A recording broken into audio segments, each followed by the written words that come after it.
पश्चिम बंगाल में मतदान से 48 घंटे पहले बड़ा फेरबदल। नंदीग्राम में इलेक्शन कमीशन ने बदला पुलिस ऑब्जर्वर।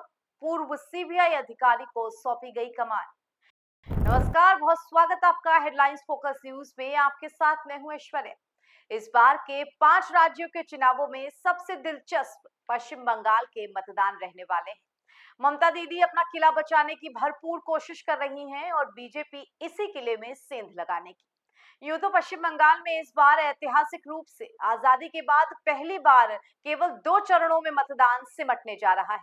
और चुनाव से पहले जिस तरह नेताओं की बयानबाजी, वार पलटवार का सिलसिला जारी है, उस पर जितना भी कहा जाए वो कम ही है। खैर, अब नंदीग्राम में वोटिंग से 48 घंटे पहले एक बड़ा फेरबदल करते हुए चुनाव आयोग ने पुलिस ऑब्जर्वर को ही बदल डाला है। पश्चिम बंगाल विधानसभा चुनाव की सबसे हाई प्रोफाइल सीट नंदीग्राम में वोटिंग से ठीक 2 दिन पहले चुनाव आयोग ने पुलिस ऑब्जर्वर को बदला है। कहा जा रहा है कि ये फैसला चुनाव आयोग ने तृणमूल कांग्रेस की ओर से की गई शिकायत के बाद लिया है। टीएमसी कार्यकर्ताओं की ओर से कहा गया था कि नंदीग्राम पुलिस स्टेशन के ऑफिसर इंचार्ज बीजेपी के पक्ष में काम कर रहे हैं और टीएमसी की ओर से की जा रही किसी भी शिकायत पर कोई ध्यान नहीं दे रहे हैं। पहले चरण के मतदान से ठीक 2 दिन पहले चुनाव आयोग ने नंदीग्राम विधानसभा सीट के लिए अब बड़ा फैसला ले लिया है। इसकी चर्चा राजनीतिक गलियारों में भी खूब हो रही है। मतदान से 48 घंटे पहले मौजूदा पुलिस पर्यवेक्षक हितेश चौधरी को हटाकर चुनाव आयोग ने अखिलेश सिंह को ये महत्वपूर्ण जिम्मेदारी सौंप दी है। अब जब वोटिंग को इतना कम समय बचा है, तो अचानक हुए ऐसे फेरबदल ने सभी को हैरान परेशान किया है। दरअसल नंदीग्राम सीट पर उस वक्त तनाव बढ़ गया जब सत्ताधारी टीएमसी ने पुलिस प्रशासन पर गंभीर आरोप लगा दिए। पार्टी ने पुलिस ऑब्जर्वर को लिखित शिकायत दी, जिसमें यह दावा किया गया कि वो लगातार बीजेपी कार्यकर्ताओं की मनमानी के खिलाफ शिकायतें कर रहे हैं, पर पुलिस उस पर कोई सुनवाई नहीं कर रही, ना ही उनकी कही हुई किसी भी बात पर कार्रवाई की जा रही। टीएमसी ने इस मामले में आयोग से तुरंत ध्यान देने की मांग की।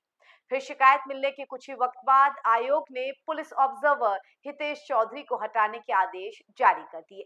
अब उनकी जगह नंदीग्राम की सुरक्षा का जिम्मा संभालने वाले अखिलेश सिंह एक एक्सपीरियंस्ड अधिकारी हैं।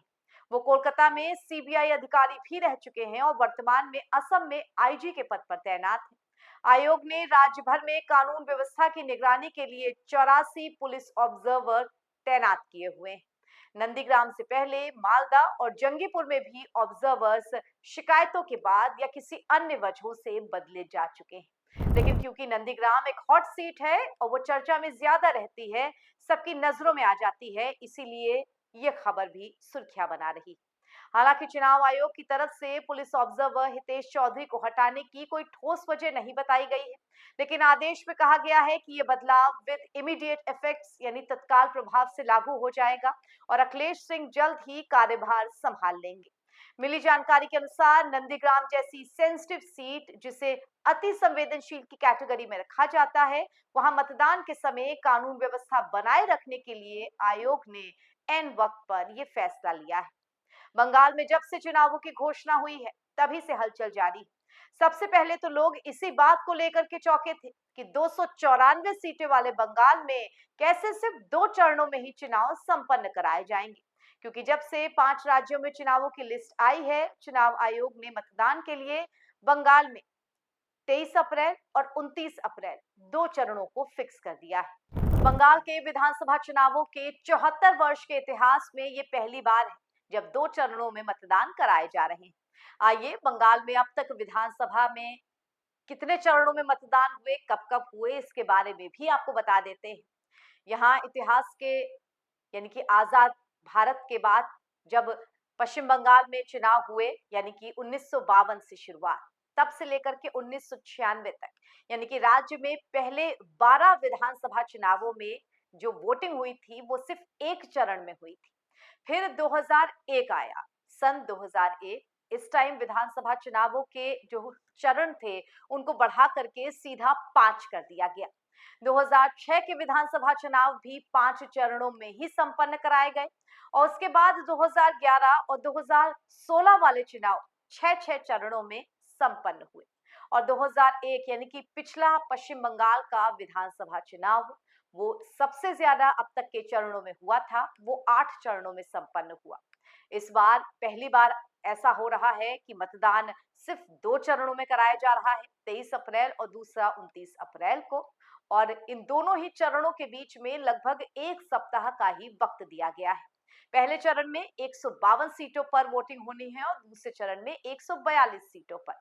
कुल 94 सीटों के लिए वोटिंग पड़नी है और इसके नतीजे सभी 5 राज्यों के साथ 4 मई को आएंगे और उसी दिन मतगणना भी होनी है। वैसे पश्चिम बंगाल के चुनावों को लेकर बीजेपी और टीएमसी के बीच की जो खींचतान है ये लगातार जारी है। इलेक्शन कमीशन के इस नए निर्णय के रूप में ये हमें देखने को भी मिल रही है। बीजेपी की तरफ से प्रधानमंत्री नरेंद्र मोदी, गृह मंत्री अमित शाह समेत तमाम दिग्गजों ने यहाँ पर रैलियां की हैं, रोड शो की हैं। बीजेपी ने अपने सभी बड़े चेहरों को उतारा है। कई हाई प्रोफाइल सीट पर बीजेपी ने अपने फायर ब्रांड नेता उत्तर प्रदेश के सीएम योगी आदित्यनाथ को भी मैदान में उतारा और उन्होंने मंच से ममता बनर्जी और टीएमसी सरकार पर जुबानी हमला भी किया। पश्चिम बंगाल में इस बार बीजेपी और टीएमसी दोनों के लिए नाक की लड़ाई है।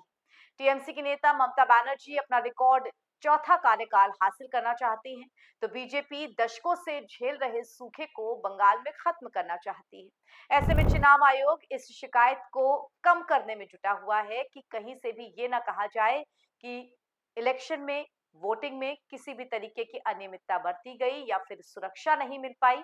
इसी के चलते जितनी भी शिकायतें आ रही हैं, इलेक्शन कमीशन उन पर पूरी तरीके से नजर बनाए रखा है और एक्शन भी ले रहा है।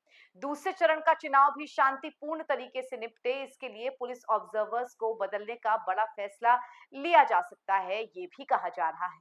यहाँ आपको बता दें कि पश्चिम बंगाल में 294 विधानसभा सीटें हैं।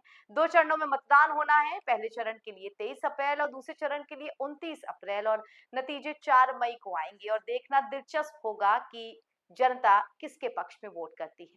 फिलहाल हमारे इस एक्सप्लेनर में बस इतना ही। कैसा लगा हमें कमेंट करके जरूर बताइएगा और देश दुनिया की तमाम खबरों से रूबरू रहने के लिए जुड़े रहिए हमारे साथ। नमस्कार।